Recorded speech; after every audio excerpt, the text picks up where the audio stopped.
If you haven't raced before, and by race I mean club race, criterium, local sort of race, use this as a wake-up call to pin a number on and just at least try it out. I go through phases where I might be racing multiple times per week. Some weeks and some months I don't get out that often, but for me, especially when I was starting out, it was just so fun. And I think, especially scratch races, there's a lot to get out of a good club level scratch race. Bit out of breath going up this hill. Because it's not only a physical challenge, like if you're watching this video, I'm guessing you already challenge yourself physically, whether that's club rides or you do like a Grand Fondo, things like that. But the thing about club racing is it has that physical element. Plus then you're looking at your tactics, your positioning, your bike handling. It's a whole other world. And because it is an actual race, like don't get me wrong, going out and smashing your mates on the weekend is good, but doing an actual race with a podium at the end, there's just something special about it. So I would just encourage you, if you haven't tried it, just give it a go. At least then you can say you've done it. Look, it's not for everyone. A lot of people don't like it, but yeah, give it a go. So I'm going to rewind. Let's go back in time, and I'm going to chat about how I got into racing and then my progression in terms of moving between teams year on year and how I got to the Continental level. And yeah, see what we can learn out of it. So I'm going to press this button here actually. So I started off, because I moved over from rowing, already done a little bit of training like this. When I started, actually before I did my first race, I had done a little bit of training on the bike, but it was just, I think I used one of those Strava training plans. I'd done a few workouts and things like that. Had been riding a bit, but not structured training, essentially just following workouts. And that was good. But then I went to an SU Velo club ride. It was a Saturday at Kuna. I actually remember, my memory is quite horrible, but I actually remember this. It was a Saturday at Kuna. SU Velo, geez, God, early start time. I couldn't do it anymore, but we went up to Acuna. It was a Saturday morning and actually chatted to a guy called Andrew Duggan. Shout out to Duggo. Because I had no idea. Coming over from rowing where everything's quite structured, there wasn't racing that often. In rowing, you would sort of train for months and then you might do like a few regattas, maybe 2 or 3 regattas, and then you'd have your big event. So I had no idea how cycling actually worked. So chatting to him really helped. He kind of clarified how the whole process worked. So I'm going to do, let me just slow down here. I'm going to do the same with you all now. I'm basically going to have the chat that Duggo had with me, but have it for all of you in case any of you are wondering. So club racing, and this is, we're talking about club racing. So mostly you're going to be doing criteriums. If you're lucky, you might have a road race like in Sydney. It's mostly crits, but then there is like a West Head road race. Look, if you're overseas, take parts of this that you can. Probably not all going to apply. So yeah, club races are obviously all organised by the club. So this, and that's the other thing that was confusing. The races are all scattered around like random parks in Sydney. Like I had this chat with Doug and he's like, yeah, you just rock up to Heffron Park and there's this race on. And I'm like, okay. Like it seemed like this very underground scene. So yeah, club races are all organised by clubs, sort of by volunteers. Come on, holy shit.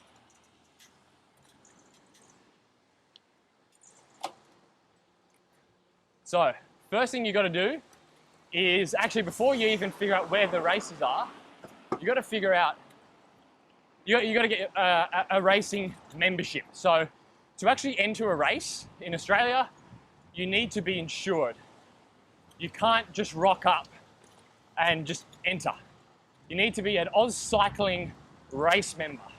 So if you're getting into racing, you got to do that. Now, Oz Cycling have a really good promotion where they'll give you a 4-week free trial of a racing membership. So if any of you now haven't had an Oz Cycling race membership or haven't raced before, go and Google Oz Cycling 4-week trial. That basically gives you all access to any club race in Australia, or state races for that matter, and it's free. So go sign up for that. They'll give you your membership number, and then that basically gives you a license to go and enter any club race in Australia. So once you've got that, then you're good to go. Then it's a matter of finding when the races are actually on. Now this, if you're in New South Wales, or depends where you are, but there's a website now that most of the races are listed on, and you can actually enter online, called Buncheur, Buncheur, which is helpful. Back in the day, you had no idea when the races were on, so you had to kind of scour clubs' Facebook pages to figure out when and where the races are on. You still might have to do that now, but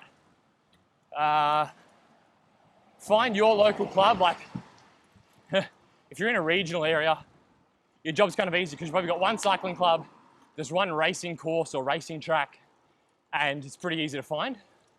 But yeah, find your local clubs, go on their Facebook pages, or maybe send them a message and ask them when their club races are on. So for example, in Sydney, if you're looking at, let's say, Heffron Park, there's a race on a Tuesday night at 6 o'clock, run by Easts. There is a race on at Saturday at 3 p.m. That's a scratch race run by Randwick Botany. And every so often at Heffron Park on a Sunday morning, there's a race run by Waratah Masters Cycling Club. So at Heffron Park, you kind of got three clubs racing there at various times. So for me, actually, I went on that club ride with SU Velo on a Saturday morning, had a chat to Duggo, and he sort of let me know, so there's a race on this afternoon at Heffron Park at 3 o'clock. And he kind of gave me the instructions. So what you basically do is, let's use Saturday Heffron as an example. You just, race starts at 3. Sometimes you have to enter online. That's something you should probably check with the club first.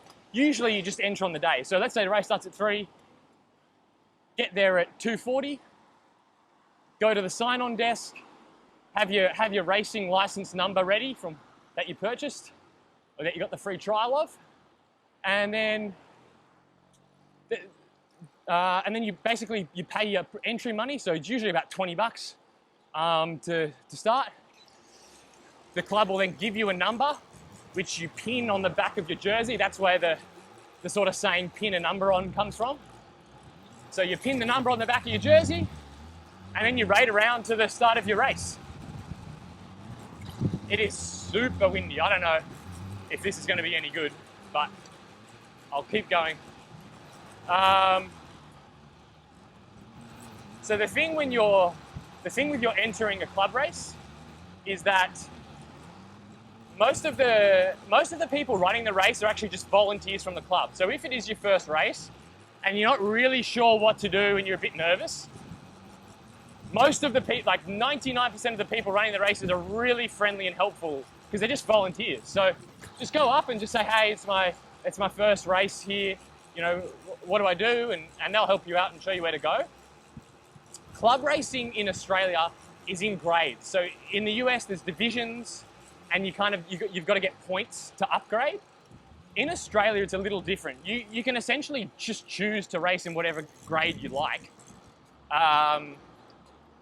But for your first race, you should probably be starting in D grade for most people, which has got D grade's got a big mix. You've got men, women, like juniors, older masters riders, but it's the best place to get started. Slower pace, you can get used to the course, you can get an idea for what goes on in the race. If you're someone who's, maybe you've trained for a while and you're actually quite fit, but you just haven't raced much, then you might want to start in C grade. That was what I did. So when I started on this Saturday Heffron, I rocked up, got my number, and I chose to start in C grade just because I was 20, how old was I then? I was 22, I was 21, 22. My FTP was probably 330. So yeah, I can't really start in D grade. And actually, it's probably worth mentioning, I had done a lot of club rides, like waterfall, return, where you're with, I was with SUVelo, so we were rolling turns. So I already knew how to ride in a bunch. I had a bit of fitness, so it made sense for me to start in C grade. That might be something you discuss with the club when you sign on, is like what grade would be suitable for you. And that's it. And you basically go on the start line at a random park in a random place with a bunch of people with numbers pinned on, and you race. And it's really bloody fun. For your first race, you don't need to do anything. You can literally just sit on the back. Sit on the back, give everyone plenty of room, and just have a look, spectate, see what's going on, see the attacks people are making, get a feel for the course. And yeah, just get comfortable. And then as the weeks go on, you can start to do your own attacks. You can start to try and sort of hang in and position yourself for a sprint finish.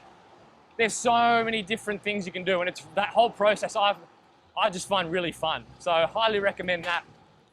Yeah, so for me, that was that C grade race. I mean, yeah, I got results quite quickly because of the fitness I had and because I was quite serious about it. Like, I was coming into cycling wanting to be competitive. So that first race, I might have won the first C grade race I did. It was a bit unfair because I just broke. I think I attacked with maybe 20 minutes to go and just went solo, which is a bit unfair because it was C grade and I already had a high level of fitness. But yeah, start off wherever you want to start off. So let me chat about my progression then. From there, from that race onwards, I just wanted to race as much as possible. So I started at a Saturday Heffron. What races was I doing back in the day? So back in the day we had, I was doing Saturday Heffrons. And this was, when I was looking, I mean, I wasn't training as structured as I do now, but back then it was, racing is always a priority. And I recommend that as well. Like, if you do want to progress, even through the club grades, or you want to, join a team and really take it to the next level, you got to prioritize racing. And I think just racing as often as you can, even if you think it's too much or it doesn't fit with your training intensity distribution, doesn't matter. I'm of the opinion that you should just be racing as much as possible if you are looking to progress there. So I was doing Saturday Heffrons, Sunday West Heads when they were on, which is I think maybe every 3 or 4 weeks there was a West Head race on. That's a road race, by the way. It's about 90K in A grade, 90K road race. I was also doing, in summer, doing the Tuesday night Heffron, which is a handicap. So that's at the same place at Heffron Park, but it's not a scratch race. So a scratch race, everyone goes off at the same time in your grade, and then it's first across the line wins. On a Tuesday night, it's different. On a Tuesday night, it's a handicap, meaning C grade goes off, then B grade goes off, then A grade goes off, and you got to chase the other grades down, and then it's basically the first person across the line in the entire race gets the win. So I should probably chat about handicaps. Let me come back to handicaps because I got thoughts on that. But so yeah, Tuesday night handicap in summer, and then actually a Thursday afternoon armory criterium, which is out near Homebush. Kind of really nice course, actually. Small, really quite technical, sort of maybe 1 minute laps, but there's a really sharp corner in it. And then you come out of the corner, you go uphill. So it's sort of like a sprint out of the corner every lap. So yeah, if you look at that, that is Tuesday. You know, some weeks in summer was, for me back in 2015, 2016, 2017, it was Tuesday race, Thursday race, Saturday race, Sunday race.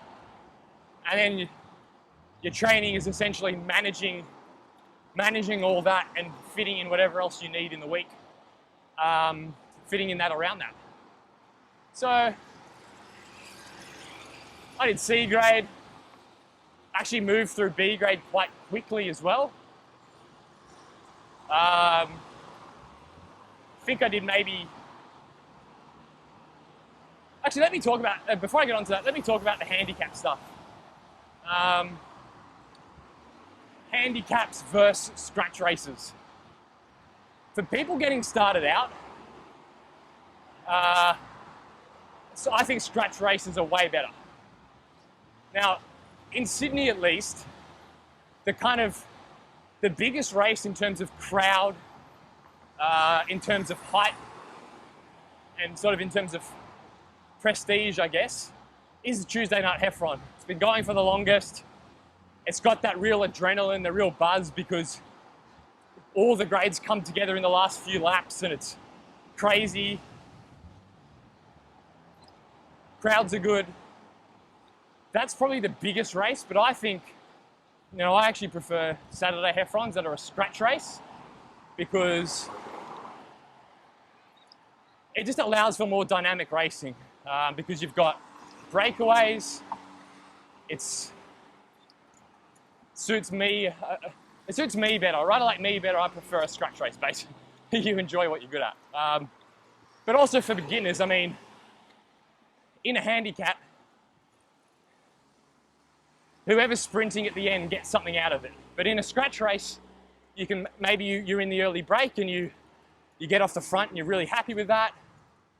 There's just more going on. I think for handicaps, it's hard to get a lot out of because essentially you're just rolling turns and then it usually ends in a sprint. Very difficult for a breakaway to do anything in a handicap. So if you are getting into racing, thankfully most club races in Australia are scratch races. But yeah, I would say, like, if you're in Sydney, for example, getting into racing, even though Tuesday Heffron's got the hype, I'd say just get out to Saturday Heffron because chances are you're gonna get more out of it. And it's safer, I think. I just think Saturday Heffrons are safer. If you looked at how many crashes there are, there's just less crashes in a scratch race. Anyway, leaving that aside. Oh, Heartbreak Hill. This is where, look at these properties. This is the main hill in the city to surf, which is like one of the biggest running races in Sydney. You're gonna run up here, which would be like, on a bike it's not that hard, but running, yeah, no thanks. Let me try and get my breath back. So moving through the grades, that's basically your club racing. You show up every week and you look for small improvements. So staying with the group, then maybe you're positioning yourself to have a go in a sprint finish. Then maybe you're like trying to get off the front in a break. So you're doing lots of attacks and following lots of moves and trying to get a few guys off the front to get a result. And then as you do that, you move up through the grades. That's not realistic for everyone, especially if you're an older rider. Maybe B grade's like your limit, and that's fine. But just looking for improvement. And please, please, please, please, don't move up a grade unless you've at least gotten a podium in the grade you're currently in. I can understand if you get a second or third, and maybe you just don't have a good sprint, so you just can't get that win. I think that's fine.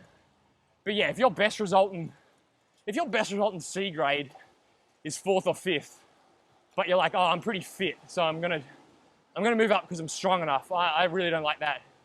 You should really push yourself to get a podium or get a win first, Firstly, because it's fun, but you've also, you know, proven that you've got the ability to be up there. So, yeah, please get a result first before moving up. Woo! This is, what road is this? Vaucluse Road. Really nice. Anyone watch, what's that show called that has all the Lux Listings Australia? It's all filmed around here, if you've watched that. Freaking stunning, stunning houses. So this is basically, I started recording this in Centennial Park, and we are now on some of the going into the first suburbs of sort of the eastern suburbs. Yeah, the house prices here are nuts, but they're super nice. Oh, what ride am I doing actually, by the way? This is just a low intensity, probably. This will end up being low zone 2, I think. I'm gonna try and do 3 hours. Sometimes I do this whole, like if I do 3 hours, I might just do it all in Centennial Park, but I thought if I'm just gonna be chatting away to you guys, we'll come and do an eastern suburbs loop. So I'm in Vaucluse now, and we're gonna be heading over to Watson's Bay, which is basically the tip of the eastern peninsula, the northmost point, and then I'm gonna be working my way down the coast, down to the southernmost tip, which is called La Perouse. So I don't know how long you guys will be with me for, but that's basically the route. So, B grades, to be honest, I did maybe, geez, that wind's super strong. Let me just get down here. Whee! And I'll chat on the uphill.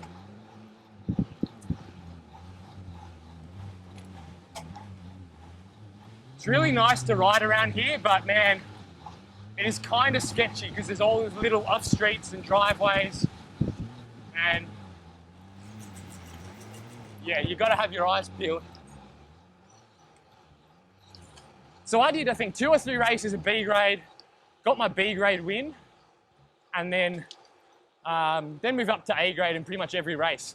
Actually, out of interest, the only race where I couldn't move up to A grade was at Tuesday Night Heffron. So that's the other thing about Tuesday Night Heffron. It's a little more tightly controlled. So the guy that runs the race, John Sunday, shout out, he keeps a much closer eye on who's in what grade. So sometimes he'll tell people you're too good in that grade, you need to move up. Staffy, hello.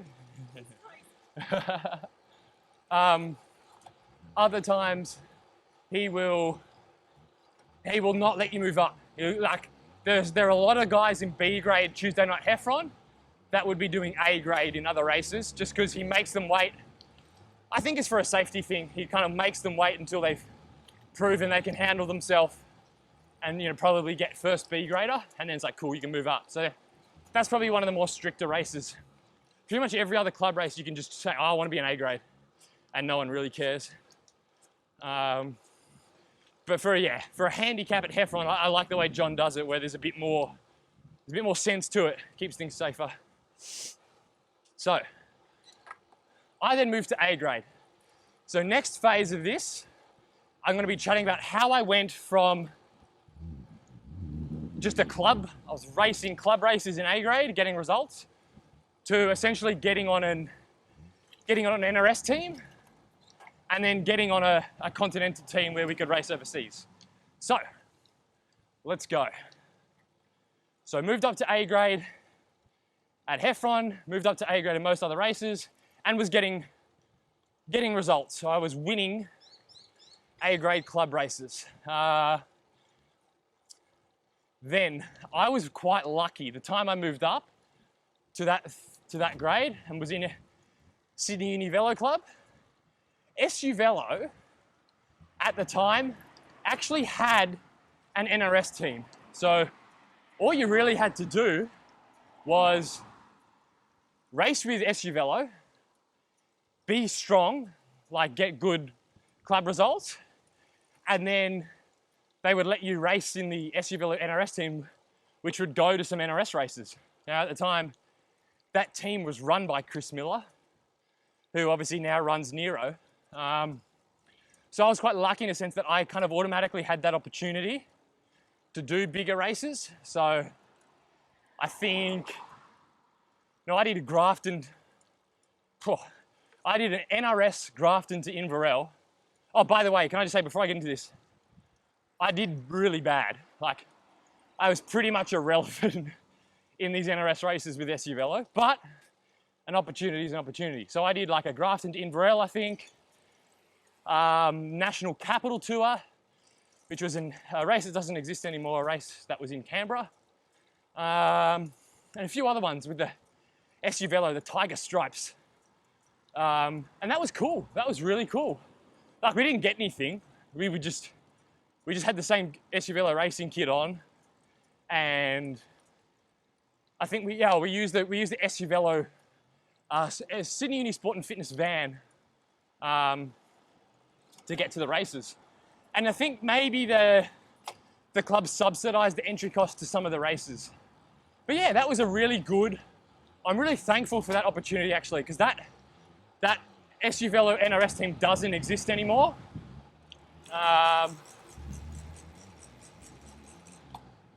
So it's a lot harder to get into racing. Well, it would have been, if that didn't exist, it would have been a lot harder for me to get that little taste of NRS racing. So I did that throughout all of 2016. I was SU Velo, Sydney Uni Velo Racing. And essentially my goal was trying to get results and prove myself to be good enough to get on a quote unquote proper NRS team that had private sponsors, that had, was its own thing, did more races, got better results. So that was the goal. What results did I get in 2016?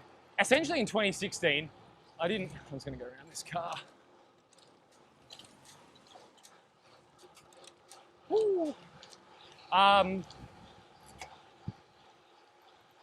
What results did I get in 2016? Sorry, this is pretty slow recording, but let me try.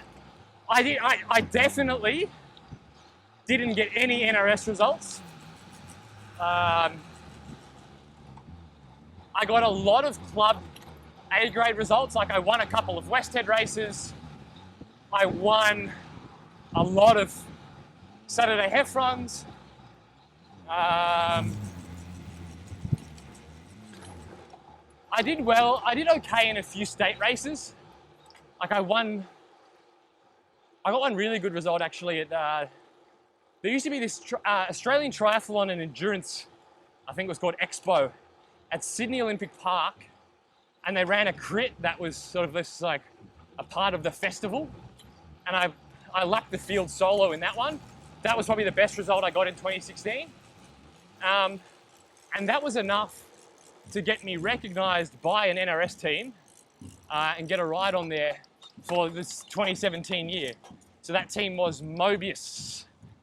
Just Mobius. Mobius Future Racing at the time in 2017. So that was a... Oh, there's a wedding on. That was a proper NRS team that had a full racing season of all NRS races. And that was awesome. So I basically got picked up. That's probably one of the biggest misnomers is guys are like,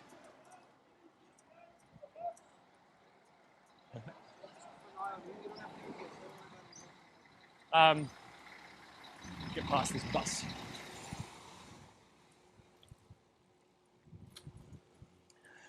Probably one of the biggest misconceptions I hear from guys that want to get on an NRS team is that they need NRS results, which is just not true. Look, you need to be good and you need to demonstrate you're good by getting results, but they don't need to be NRS results. So let's chat about this then, getting onto an NRS team. Here's the hard truth, because I was thinking about this before. If you look at if you look at the rosters of most NRS teams year to year, they don't change that much really. There's just those riders that just always seem to be on the teams, and I can tell that up and coming riders are kind of like, well, I'm just as good as so and so, or you know, I'm better than so and so, so why won't this team take me on? The first thing you got to realize is that the teams don't exist for any rider's benefit. They're not a charity. Teams have sponsors. Teams are basically little private clubs, unfortunately. So it's not really, you know, I don't really like it when riders kind of, you know, maybe they feel hard done by or that they're getting overlooked and things like that.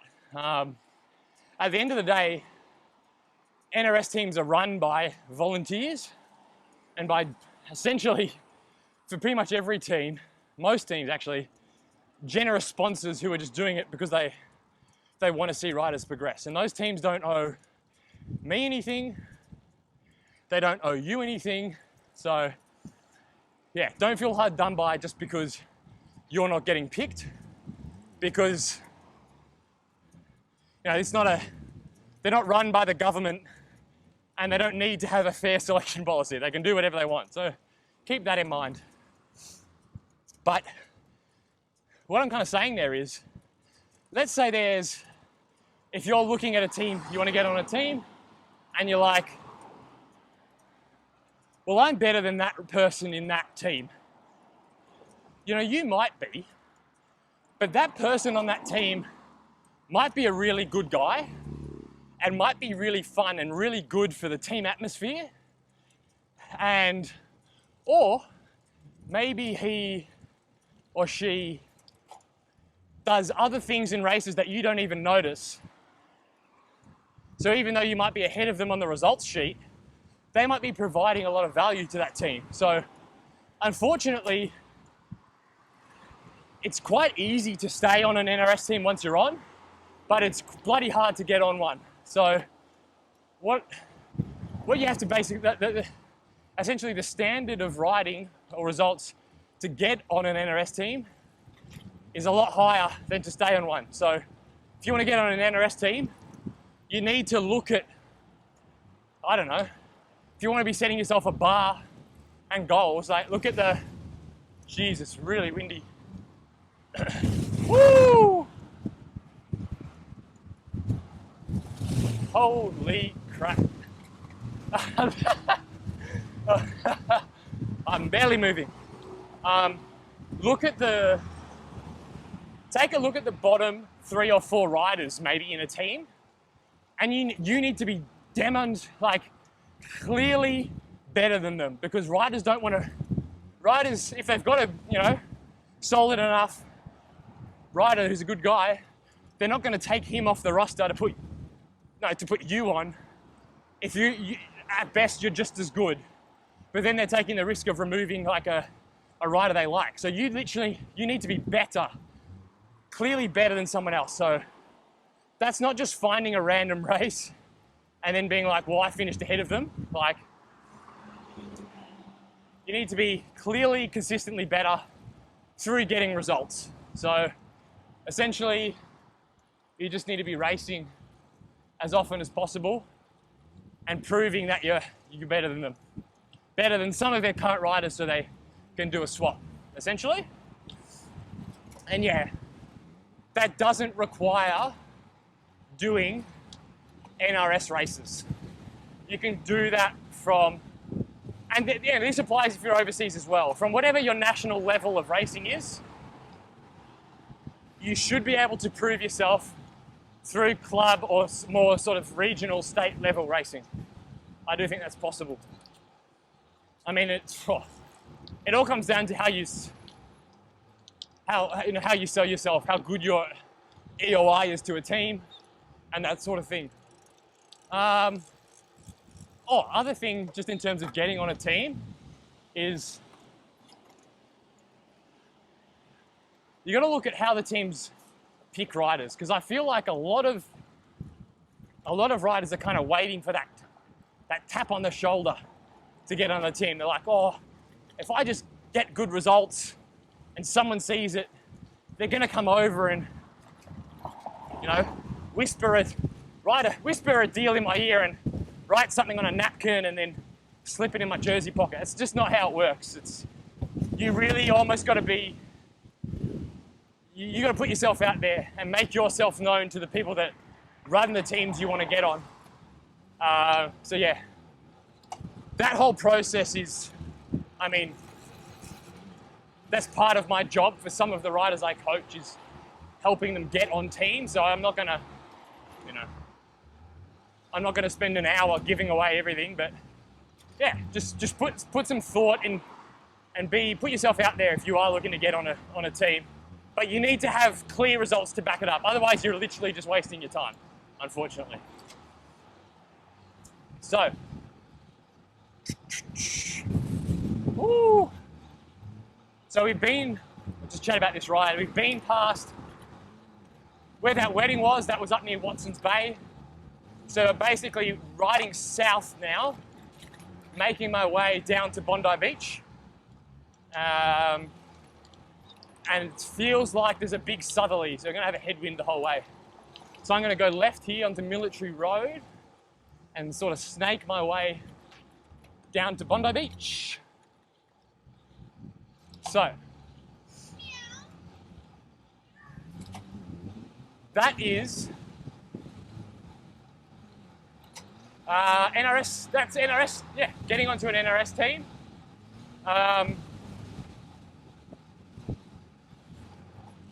Well, actually, one thing I'll say is, if you're trying to get on an NRS team, don't expect anything in terms of like gear, or don't expect to get anything for free in terms of like gear or equipment. Like, I know a lot of NRS teams use, like, it looks like everyone's on team bikes and gets team helmets and, you know, all that sort of stuff. But a lot of the time, they're still paying for that. So they might get a discount and you kind of join the team and the team might be like, all right, you need to be on this brand bike. This is the prices we have for you. And you kind of have to buy them.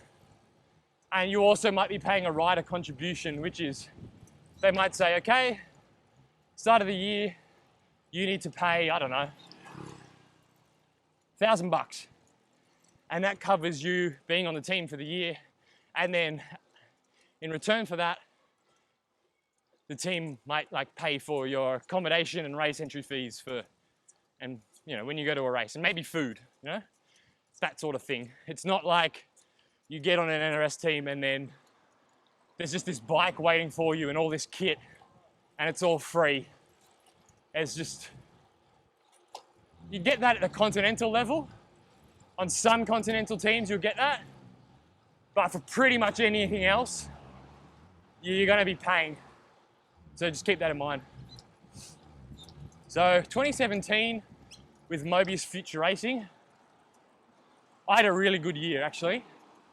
That was probably one of my best years in terms of racing. Like, good NRS results, like really competitive in the NRS field as well. Like, if I went to a race, I knew I was going to be like in the mix to get some sort of results, whether that's jerseys or stages, things like that.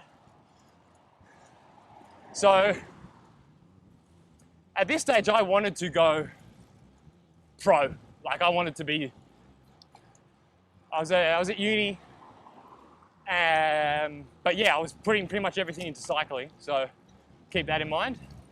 Oh, there's a really good view up here on the right. I'm not sure if the GoPro will look any good. Let's see if I can show you. Really good view of the Sydney Harbour Bridge. It's quite far away though, so I think, you know, sometimes things look really good in person and then like they don't look that good on camera. Over there. Let me go. See that? A bit hazy today actually. You probably can't see it that well. Anyway, Sydney Harbour Bridge and the Opera House, just. So at that stage in 2017, my goal was then to get access to bigger races. I wanted to get bigger results. So to do that, you then need to be on you pretty much need to be on a Continental team. There are other ways. Yeah, if you're overseas, you know, if you're racing in Europe, you can still get access to really high level racing without being on a Conti team, but in Australia at least, getting on a Conti team means you're probably going to be doing bigger races. So that was my goal. And I was quite lucky in a sense that the team I was on in 2017, Mobius Future Racing, in 2018 became Mobius Bridge Lane Continental team. So I didn't have to kind of start applying to other teams, bigger teams, because the team I was on went Conti, and that year we did more racing. So we went over that year to the Netherlands. Actually, no, start off with that year we did the Herald Sun Tour, which was a big race, good opportunity. I didn't get any results there, unfortunately. We then went and raced over in the Netherlands, doing crits over there, which are not like, you know, you're not going to go pro from doing crits in the Netherlands, but it was fun and it was a good experience. And we got a very late invite while we were over there. We were supposed to be there for, I think, like 2 months. While we were there, one of the teams pulled out of Tour of Utah, which is a bloody big race in America, and we got invited. So I went from Netherlands to Park City, Utah, and got access to that race. Problem was, I was staying in Park City at like 2,600 meters of altitude, and I wasn't training smart, and I almost didn't finish the race. I had like, my fitness turned to shit. The race goes to quite like this. Some of the passes up there go above 3,000 meters. So yeah, I just got my ass handed to me. Essentially my fault. I was probably iron deficient, or yeah, I just wasn't. I was just doing the totally wrong things for staying and training at altitude. So, harsh lesson. And that's also a race where I really struggled in the bunch. Like a really big bunch at that race, and like a lot of pro teams like Jumbo Visma, and yeah, I really struggled. So, got back from there, and that was basically the end of the next year. I went back to Chris's team, which wasn't SUVelo anymore. In the meantime, Chris, wind again. While I was doing that racing with Mobius, Chris had been building up Nero, the team, as an NRS team. So when I came back at the end of 2018, I joined Nero for 2019, which was not Continental, which was just an NRS team. And that was pretty fun. Bondi Beach. Woo! We are at North Bondi, descending down.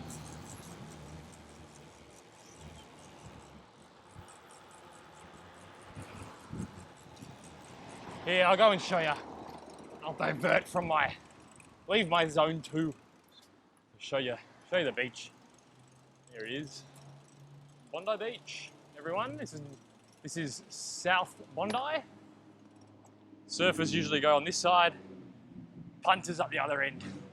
And that's it, the big beach. So I don't have too much more to say right now, except I'm gonna leave you with 3 tips for for getting into racing, if you're just getting started, and 3 tips. Oh, come on, clip in coil. There we go.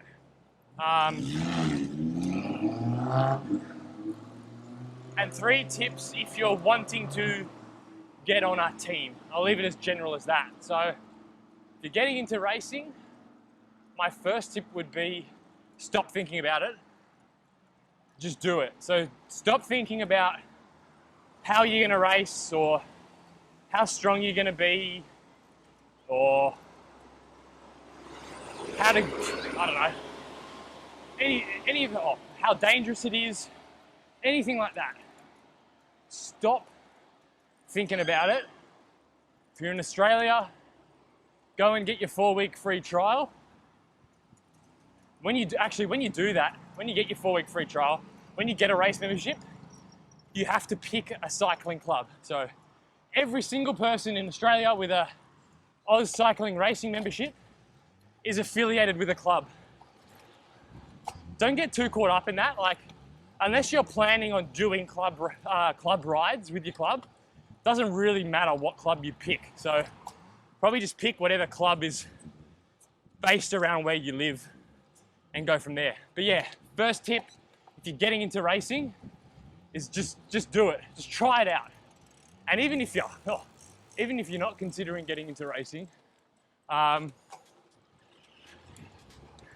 you haven't raced yet, just do it. Give it a crack. I don't really see any reason why this is Tamarama. No, this is one of the coves before we get to Tamarama and then Bronte Beach. Yeah, so I was saying this, yeah, if you haven't raced and you're not planning on racing, why not?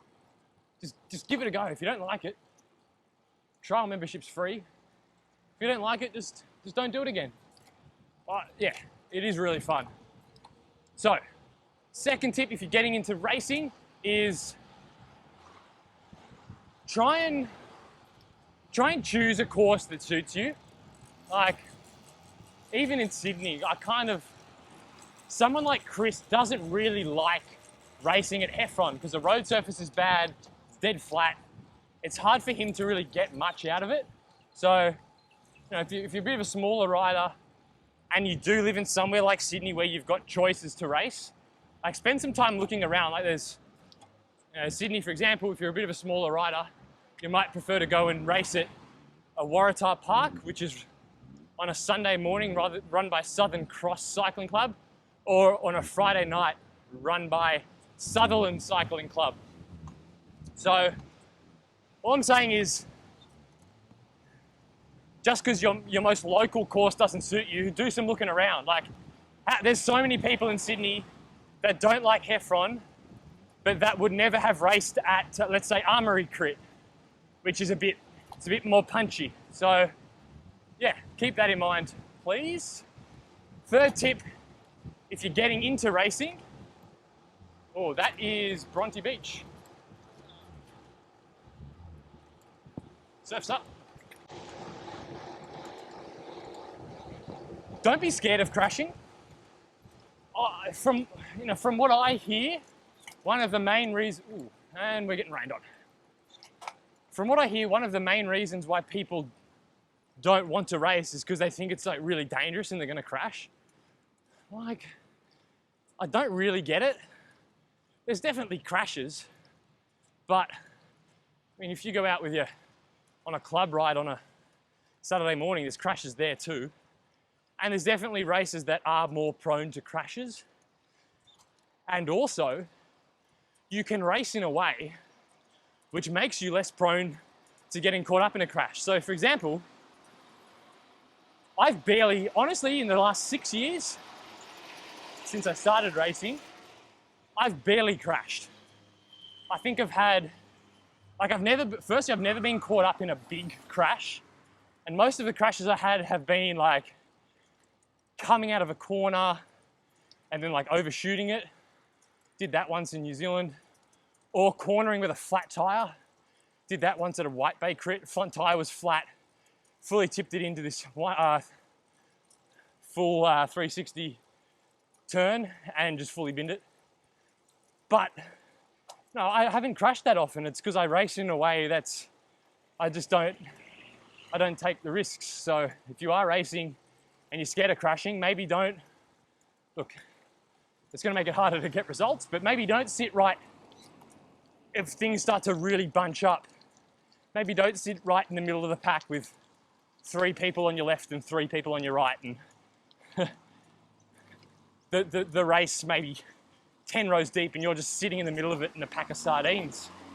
You know, at a Tuesday night, for example, that's where most of the crashes happen. It's just a couple of guys come together in the middle of that pack of sardines and they crash. So for me, I just don't sit in there. I try and sit on the way further up the front, maybe in the top 10. If I can't do that and I'm just not in a good enough position, then I'll sit either on the back or on the outside. So yeah, you're going to be cupping more wind, but it's safer. And I think it does go to show with like how little I've crashed that there is a safe way to do it. And yeah, I don't think saying, oh, it's too dangerous is really a good enough excuse not to be doing just local club racing. It's not that dangerous. Don't call the cops. So that's my 3 tips for club. Getting into club racing, moving through the grades. Getting onto a team. First piece of advice is race more, please. Every chance you have to race, you should be doing it. Even if that ends up being 3 or 4 times a week, do it. It's the quickest and it's the best and it's the funnest way to get better. Like, you know, teams don't really care how fit you are. You can have the best numbers, but it's results that show that you're actually a good bike racer. So, you know, people that apply to whether it's Nero or I just see them, you know, they kind of say, I chat to them when they're like, yeah, I want to looking to get on a team. I'm like, you maybe race once a month. All the races you do are these massive races where they realistically have no chance of getting a result. And it's like, this is not a good way to go about things. So, yeah. Pull your finger. If you want to get on a team, stop training and doing all that stuff and racing, you know, once a month. Pull your finger out and race at least once a week. Assuming you've got access to it, obviously. Like if you don't, then that's tough. But most people have access to some sort of regular racing, and I think the majority of people looking to get on a team don't take advantage of that because I don't know, it's easier. Mentally, it's easier to just go out and train and do a training session, you know? No pressure, you know, there's nothing to lose. It's really hard to put yourself on the start line multiple times per week. But that's what you got to do if you want to prove that you're a keen bean. So do that. Next thing, that was tip 1, getting on an NRS team. Number 2, so I'm actually descending down now. Actually nice to be on the gravel bike. These roads are kind of like residential streets, wet roads, probably pretty slippery. This is Bronte Beach, the other side of Bronte Beach. Yoo! Quite a steep hill, this one. This is really good for SEs, actually. Come here and just start off and you can get a good like 3 or 4 minute SE up here. So yeah, second tip, getting on an NRS team. Uh-oh, someone's in trouble. I would say, as I said before, put yourself out there. Don't expect to be getting your special tap on the shoulder and your special little invite. because you beat one rider on a team in a random stage of a random race. Like, you got to put yourself out there. So go speak to the guys that run the team, ask what they look for, get your CV ready, you know, send it to teams. Make sure teams know about you so that when you do take my advice and race 4 times a week, that as you start to pop up on the results, the people that run the teams that you want to get on go, oh yeah, that's old mate. Oh, cool. And you pop up again, 2nd place at a crit. Oh, that's that bloke, you know? They start to subconsciously, you know, your name keeps popping up. If you've never introduced yourself, or they don't know you, or they don't know you want to be on the team, they're not going to be keeping an eye out for your name. So put yourself out there, please. Final thing. Oh, we've got to bust up. Final tip would be like race. I mean, these are all kind of linked, but my final tip there would just be race at the level that you can actually get results at. So if you want to get on an NRS team, you don't have to go and win NRS races to get on one. Because it's probably not going to happen unless you're some freak, some like super talent. Going as an individual to do NRS races to try and get results is just not going to work. I mean, you know what I mean? Like, it can work, but most likely it's not. So you're better off doing good quality racing regularly that is significant enough that the results mean something, but still easy enough that you actually have a shot of getting a result. It's essentially what I'm saying. So for example, take it back to me in 2016, when I was trying to get on an NRS team, so on Mobius, if all I had done was a couple of club races, but done a bunch of NRS races and realistically gotten no results, which I'm just not going to at that level, at that point in my cycling career, I would never have gotten on. Like, why would an NRS team have picked me? Because I had nothing to my name. They wouldn't have known I'm any good, but you can see through the local and the state stuff that, oh, this guy's actually pretty strong. You know, he probably has potential. So it's that level of racing that's at the level you're at or just slightly above that's going to give you your shot. So unless I can think of anything else, I might cut the recording there. Thanks for listening to me ramble. Thanks for accompanying me on my lovely tour of the eastern suburbs, and I'll catch you in the next one.